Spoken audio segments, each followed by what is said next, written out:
YouTube ఛానల్లో 664 మేము కొట్టమని చెప్పలా. కొంతమంది అయితే మమ్మల్ని ప్రేమించి కొట్టిన వారు ఉన్నారు. దూర ప్రాంతంలో ఉన్నారు చాలా మంది బిడ్డలు. యూట్యూబ్ ఛానల్లో వారు సబ్స్క్రైబ్ చేసుకుని చాలా మంది బిడ్డలు దేవుని వాక్యాన్ని వింటున్నట్లు మేము గ్రహించగలుగుతున్నాం. దేవునికి స్తోత్రం.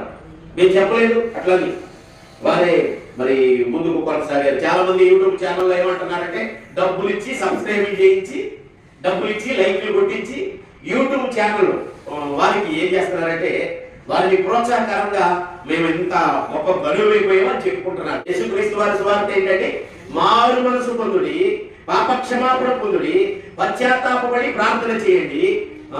ఏం చేయాలి? నమ్మాలి, దేవుని నమ్మి బాప్తిస్మము పొందాలి అని తెలియపరుస్తున్నాం. ఈ మాటను బట్టే బిడ్డలు దేవుని మార్గంలో నడుస్తున్నారు. అనేక మంది బిడ్డలు మమ్మల్ని అనుకూలించి మమ్మల్ని ఇష్టపడి అంగీకరించిన వారికి మాత్రమే ఈ సత్య సువార్త